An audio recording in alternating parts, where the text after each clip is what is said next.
안녕하세요. 승설TV의 한장원 변호사입니다. 오늘은 금전 차용 그리고 사기와 관련된 사건을 소개해 드리도록 하겠습니다. 우리나라가 보통 다른 나라에 비해서 개인 간의 금전 거래가 굉장히 많은 편에 속한다고 합니다. 그래서 돈을 빌려 주었는데 변제받지 못했을 때 이것이 사기가 아닌가, 형사고소 대상이 아닌가 하는 그런 문제들이 많이 제기가 되고, 또 저에게도 그런 상담 의뢰가 굉장히 많이 들어오는데요. 특히 투자와 관련해서 사기가 문제되는 경우가 굉장히 많습니다. 투자 명목으로 돈을 받았는데 실질적으로 그 투자에 관한 어떤 약속된 수익이 발생하지 않았다면 이게 굉장히 애매해지는 거예요. 투자는 손실을 전제로 할 수도 있는 건데 또 막상 손실을 당하면 사기에 갔거든요. 그래서 이런 것들이 굉장히 형사적인 문제가 많이 되고는 합니다. 그래서 직접 처리했던 이 사건에 대해서 오늘 소개를 해드리도록 하겠습니다. 의뢰인 A씨는 피고인 B씨와 고향 선후배 관계인데요. 2010년경에 B씨는 A씨에게 이 회사가 여러 특허 기술을 가지고 있는 아주 탄탄한 그런 기업이고 친환경 소재를 제작 중이기 때문에 발전 가능성이 높다며 투자금을 명목으로 돈을 빌려주면 매월 2.5%의 이자를 지급하겠다라는 취지의 말을 해서 약 6억 6천만 원을 빌려갔습니다. 피고인은 처음에는 이자를 제때 챙겨주면서 약속을 제대로 지키는 듯한 모습을 보였는데요. 얼마 지나지 않아서 이자조차 내지 않고 의뢰인의 연락을 무시하기 시작했습니다. 추후 알아본 결과에 따르면 피고인은 C회사로부터 이미 돈을 받지 않고 있었던 상태로 이미 C회사가 경제적으로 상황이 좋지 않다는 것을 알고 있었고,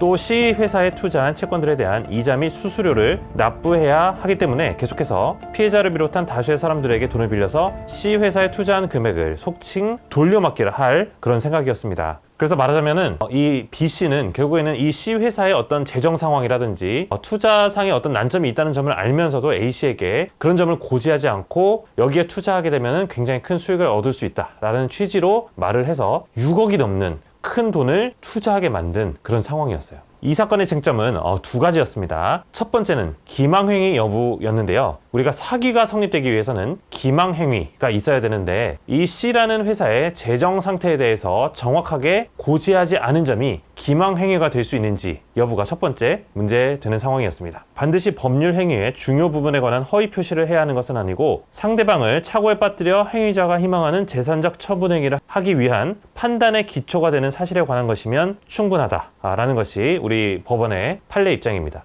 그러니까 직접적으로 알려야 되는 사실에 대해서 고지를 하지 않은 점만 두고 보더라도 이것이 소극적으로는 기망행위에 해당될 수 있다. 그래서 사기죄가 성립될 수 있다라는 점이고요. 두 번째는 편취의 고의가 있었느냐라는 점인데 사기죄의 주관적 구성 요소인 기망과 편취에 관한 고의의 존부는 피고인이 자백하지 않은 이상 범행 전후의 피고인의 재력, 환경, 직업, 경제활동 등 재반의 객관적 사정을 종합해서 판단할 수밖에 없다라는 것이 또 법원의 입장입니다. 그러니까 고의라는 것은 사실은 그 피고인의 내심에 있는 것이잖아요. 그래서 이 부분을 저희가 피고인의 속을 꺼내볼 수는 없으니까 여러 가지 다른 상황들을 토대로 판단을 해볼 수밖에 없는 겁니다. 이 B씨가 C회사의 재정 상태를 알고 있었느냐, 이것이 사실은 이 피고인 B씨의 사기에 관한 고의 여부를 판가름하는데 굉장히 중요한 요소가 될 텐데요. C회사와의 연락을 주고받았던 경위라든지 그 횟수라든지 C회사와 B의 관계라든지 이런 점들을 우리가 확보할 수 있는 증거들을 토대로 수사기관에 제출을 하게 되면은 결국에는 B씨와 C씨 간의 관계, 그리고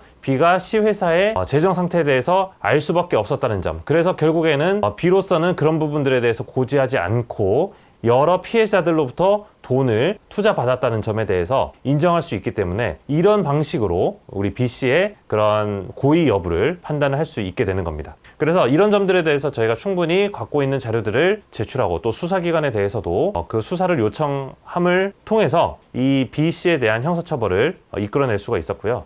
그래서 이 피고인에 대해서 굉장히 중한 수준의 실형 선고를 내리게 하는 그런 결과를 이끌어낼 수 있었습니다. 여러분, 일반적으로 금전 차용과 관련해서 문제되는 것은 민사상의 채무불이행 책임이거든요. 그런데 이 피고인이, 이 가해자가 충분히 고지해야 되는 그런 점들에 대해서 고지하지 않고 어떤 처분 행위를 이끌어냈다면 그런 점들이 결국에는 사기죄가 될 수 있습니다. 이런 상황으로 인해서 고통받고 있는 분들이 계시다면 법률 상담을 받으셔서 그 고통에서 벗어나실 수 있도록 하시면 좋겠습니다. 감사합니다.